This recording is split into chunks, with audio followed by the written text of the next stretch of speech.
Hello, everyone. Welcome back to a very impromptu episode 15 of What You Need to Know About Boxing. I'm your host, Philip, otherwise known as Phil X Fights, and without any further ado, we're just going to get right into the 3 fight cards that are happening today, because I am doing this last second, but that's alright. If you're tuning in, you're a real fan, you're a real gamer, or maybe, just maybe, you're terribly bored and you're willing to watch anything, including this. But I don't think that's the case. I think you're along with the ride here. But let's get into it. I think I'm doing this approximately chronologically. But I still think that this first event I'm going over here holds the best fighter fighting this weekend.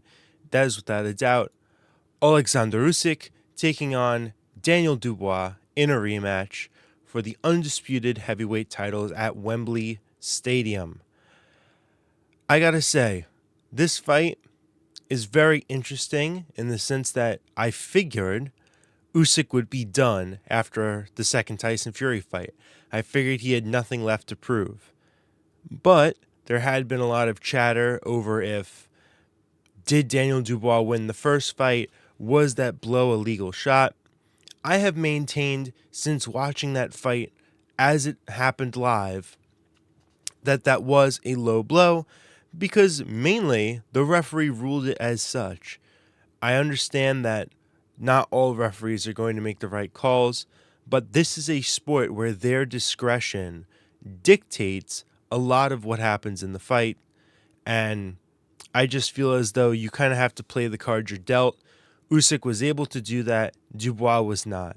Now, in terms of this fight itself, because honestly, how much am I really going to rehash the first fight? It was Usyk dominated every single moment except for half of round 1 and the low blow shot, which is whatever, right? So, alright, moving aside from that, let's get to this fight itself. It would be great for me to go, oh, the exact same thing will happen. Dubois will look alright. Usyk will then find the knockout shot. I don't think that's going to happen. I think Dubois is a better fighter now than what he was then. But I think that especially the British media, but I think boxing media more broadly, vastly overrates the ability in which Dubois has improved since the first fight. The Jarrell Miller fight was tough and grindy and arduous. You had the Filip Hrgovic fight that looked like Daniel Dubois was about to get stopped. And then you thought, oh, he's putting it all together against Anthony Joshua. Here is his virtuoso performance. And he still found a way through 6 rounds to slow down, got hurt, and then that's when he found the knockout shot. But still, consistently someone who slowed, who gets who very rarely builds in a fight. I think you could go, oh, but wasn't Hrgovic and the Miller fights examples of him, persevering?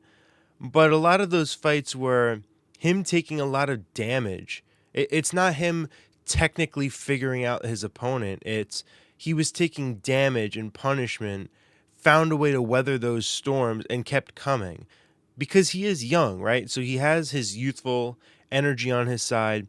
He has what seems to be God-gifted power in a sense of, Dubois, win or lose tonight or today, is still undoubtedly a top 3 heaviest puncher in the division right now.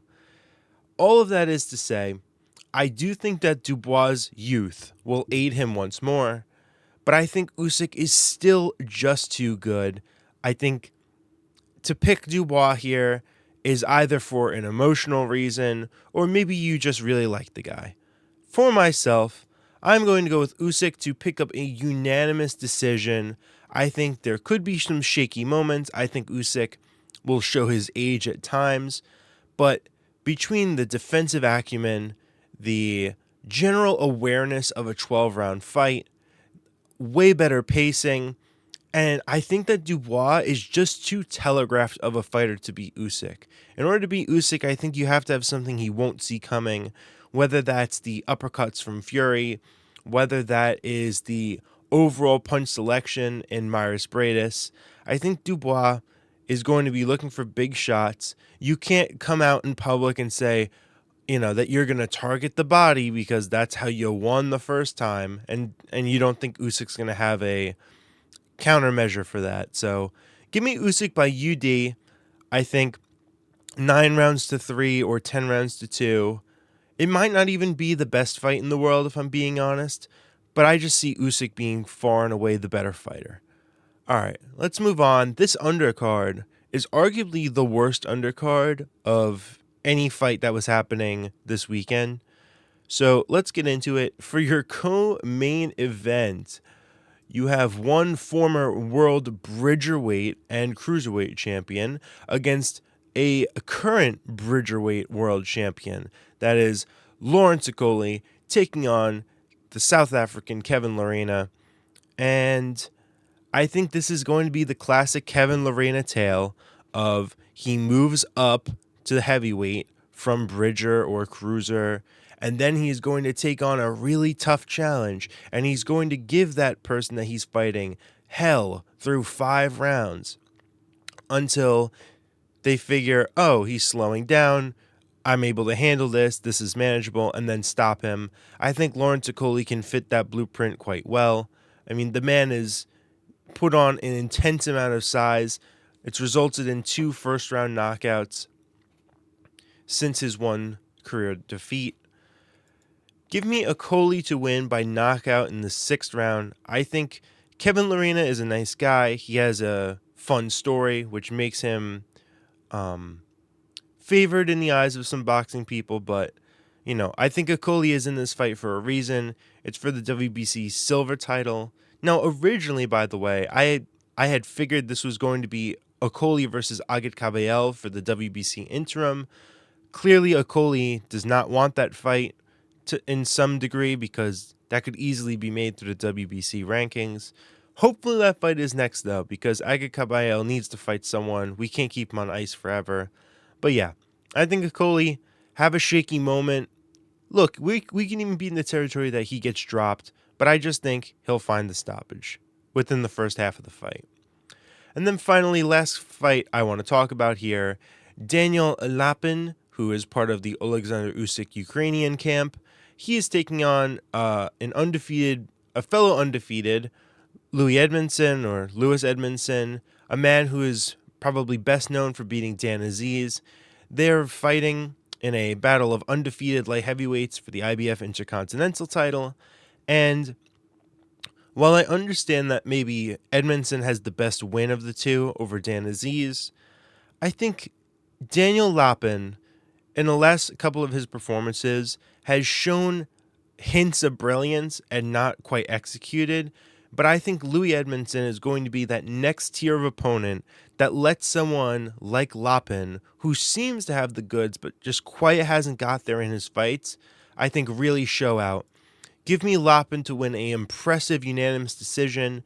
I think he's going to find himself into a real groove around the 7th round or 6th round, and I think even towards the end of the fight, you could see him start showboating, playing up to the crowd. I think there's going to be a ton of Ukrainians in the crowd to give him that energy, and I just see him being better than Louis Edmondson, and this is going to be the first real opponent for Daniel Lapin that lets him showcase what he's really made of. So I'm going to take a gander there. But all right, wasting no time, let's get to this next one. Now here is a return of an absolute legend.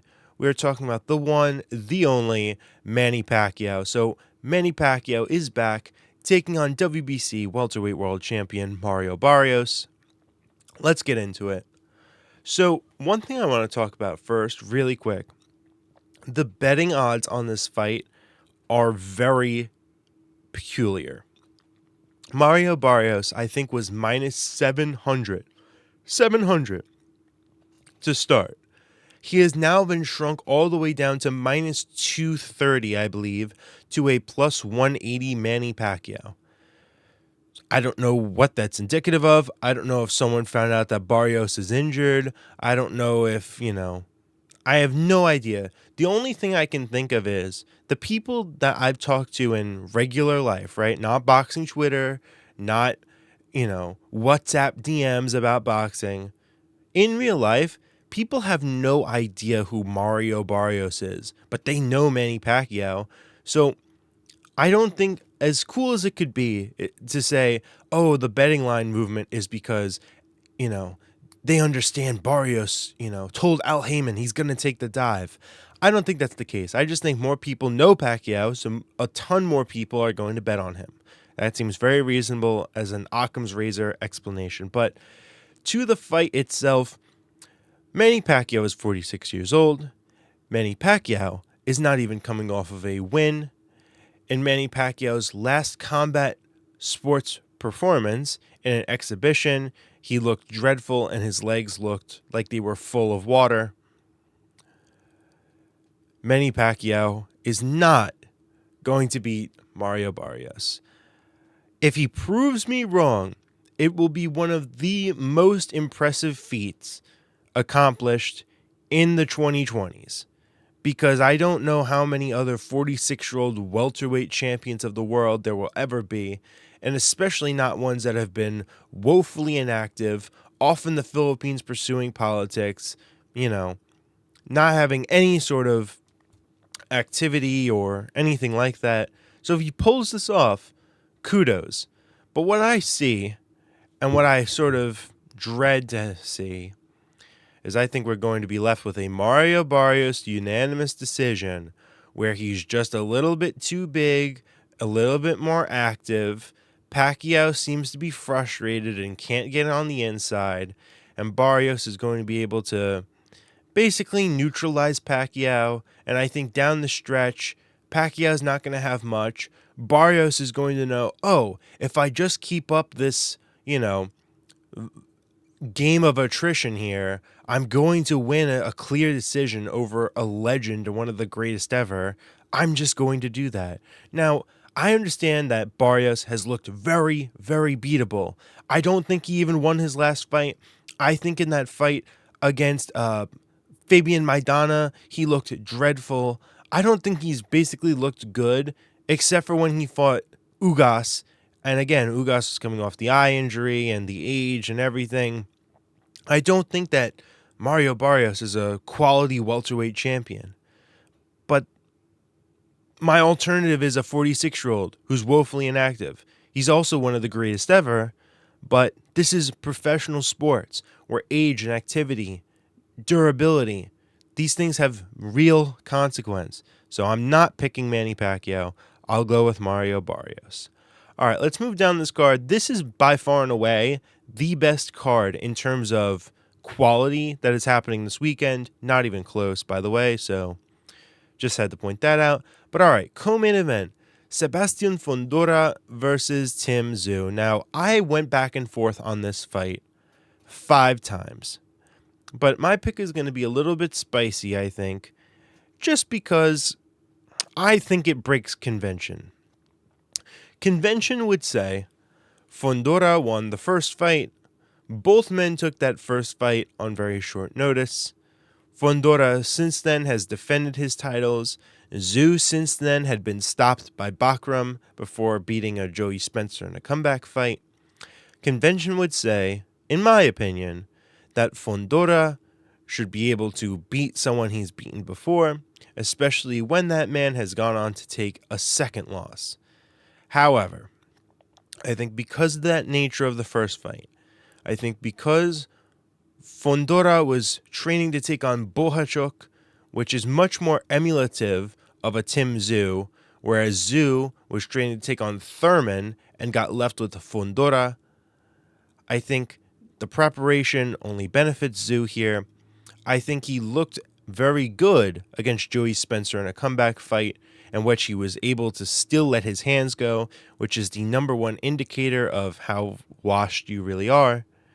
For that reason, and for the, I think, promotional suitors, which hope Tim Tszyu as a, I think, more marketable Australian star here to win, give me Tim Tszyu by unanimous decision, in which I think it'll be close and cagey, and I think Fundora will have moments, but I am essentially going to predict almost not exactly a repeat of the Lubin fight, because I don't think it'll be quite as eligible for a Fight of the Year consideration, but more so in the sense of I think there will be ebbs and flows in the momentum. I think Fundora will find himself in a real groove through the first 5 or so rounds, but I think Zhu, being a pressure fighter, being more prepared and more ready for Fundora, will find a way around round 8 to make a real sizable dent in the Towering Inferno and find a way to sweep the back half of the fight to pick up a unanimous decision win. That is going to be my prediction, but I have been very high on Fundora. I have been singing his praises on this show, much more so than the average boxing media member. For that reason, if Fundora goes, because my next pick, by the way, is Fundora stoppage, okay? I think that it goes Zhu decision right now. I'm not very confident, but I'll go with it. Then I think Fundora stoppage. Then I think Fundora decision. Then I think Zhu decision. That would be my inclination. But all right, let's move on from that. Good fight. Either way, I'm sort of rooting for both men. So now, moving on, we have Usyk Pitbull Cruz taking on a very late replacement. So late I can't even find an updated photo, but he is taking on Omar Salcido, a man who is coming off of a loss to Andy Cruz, and before that, a win over Chris Colbert. Now, I think this fight actually would be very interesting and worth serious consideration if Salcido was not taking this fight on literally a day's notice after Angel Fierro had to pull out. Because of that, I'm going to go with Pitbull Cruz to win by a 9th round stoppage. I think that you're just going to see a difference in preparation. Pitbull Cruz cannot afford to lose this fight. If he were to go on and lose to Angel Fierro, now Omar Salcido, I think a big part of his marketability and those sorts of attributes would tank horrifically. So Pitbull needs to pick up a big win here. I think they found an opponent now with a good record who's beaten good opposition in Chris Colbert. That makes it more legitimate of an opponent.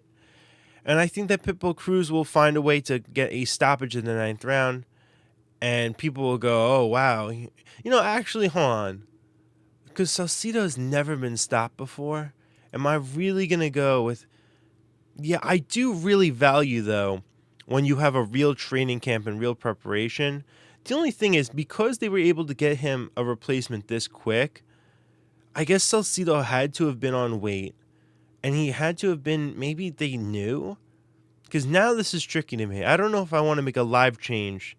I'm going to keep, for the sake of simplicity in my graphic here, I'm going to keep that prediction, but I am a little bit skeptical now. If this fight turns out different than what I'm saying, which is an underprepared Salcido just isn't able to maintain a pace, I'll be sure to admit that. But let's move on here. Let's get to the rest of it.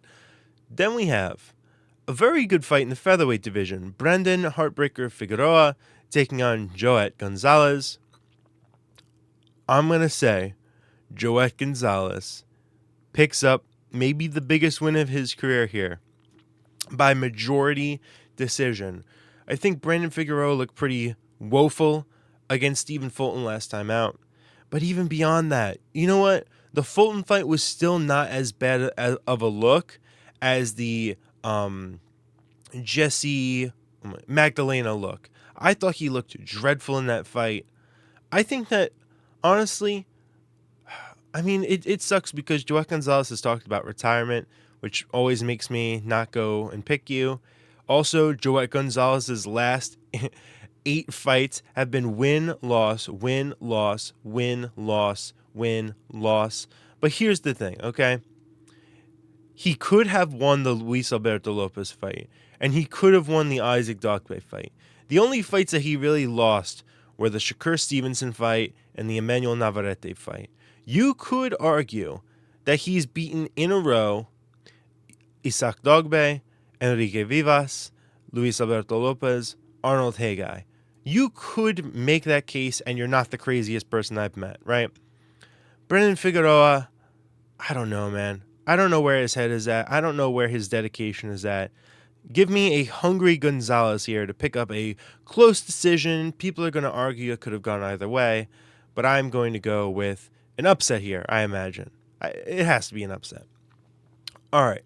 Further on down the card, I'm not sure how I have this. I think let's talk about David Picasso next. Of course, the WBC mandatory for Naoya Inoue's 122-pound title. He's taking on a Japanese fighter here, that being Konosuke Kameda, who just gave Luis Neri a very fun fight. But I think Picasso is going to be able, much like Neri, to weather the storm, so to speak. Kameda is very wily, not technically prolific, and I think he'll find a stoppage late in that fight. We also have another Filipino on this card who is of, world note here, that being Mark Magsayo taking on Jorge Mata. I think Magsayo is finding a real groove here. He's taking this fight up at lightweight, I believe, and I think he's going to find himself into a 5th round stoppage. I think he is one of the more underrated power punchers in the game, and Jorge Mata has, I believe, been stopped before. I think that'll happen. And then finally, last fight I want to talk about here, Gary Allen Russell Jr., that's right, the former featherweight champion of the world, is taking on Hugo Castaneda, who is a 15-2-1 pro fighter. I believe he's also 25 or so, a very young man.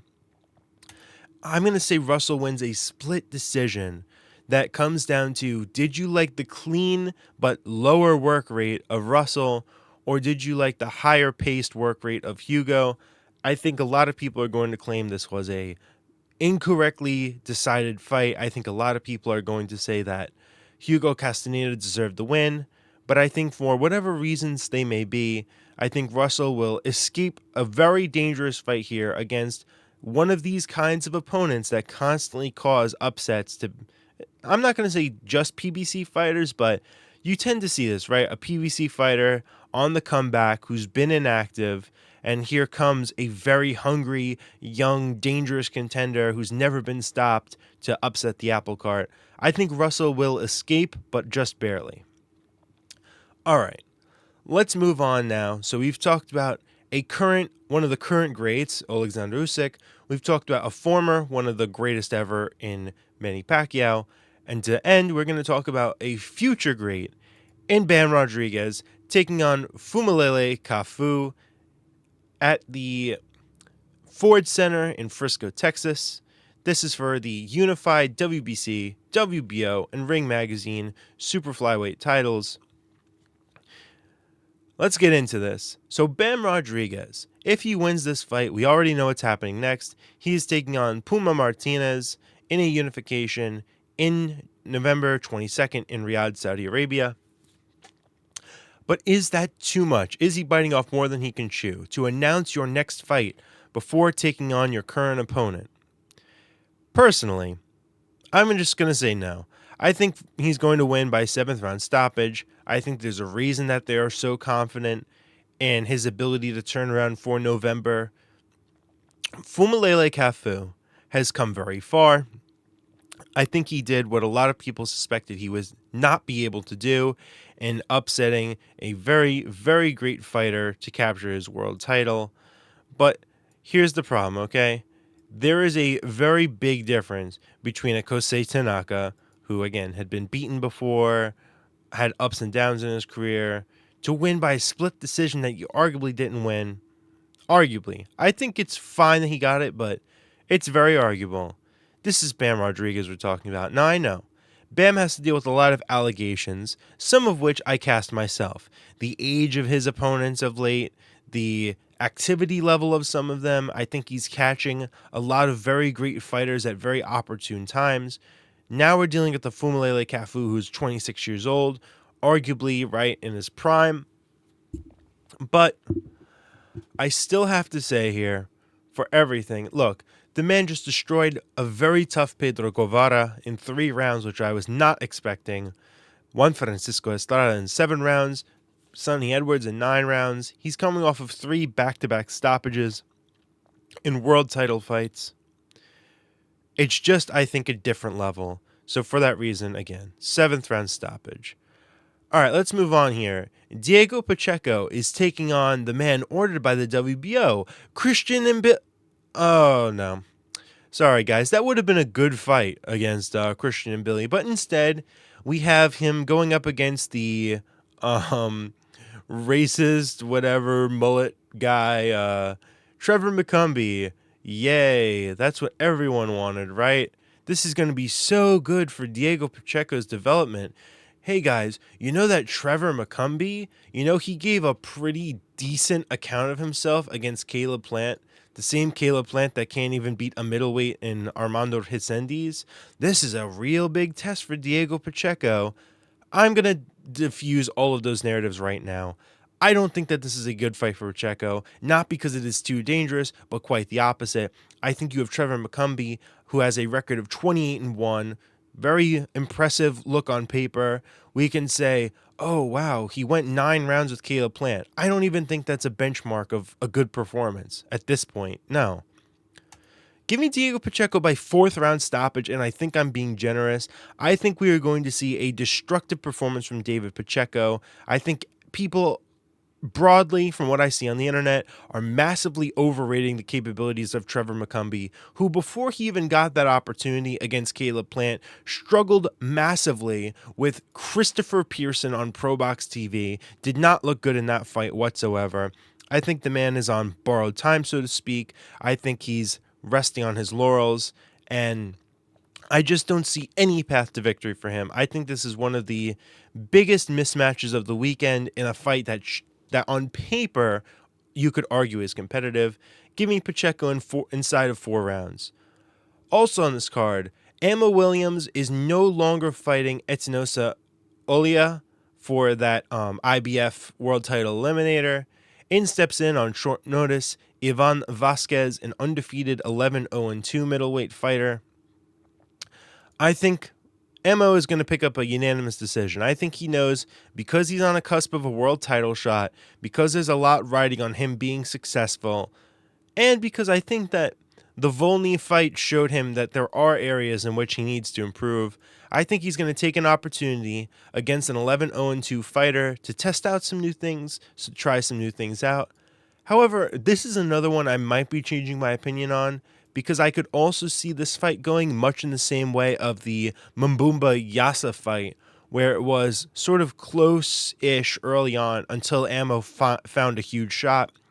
So I could see Ammo picking up a stoppage in the second half of the fight, but I'm going to say he wins a unanimous decision where he looks good, but he looks like he's trying to improve and work on things throughout the fight.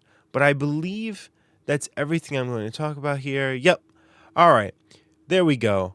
Quick episode for everyone here, under 30 minutes for your viewing pleasure for all the fights that are happening today.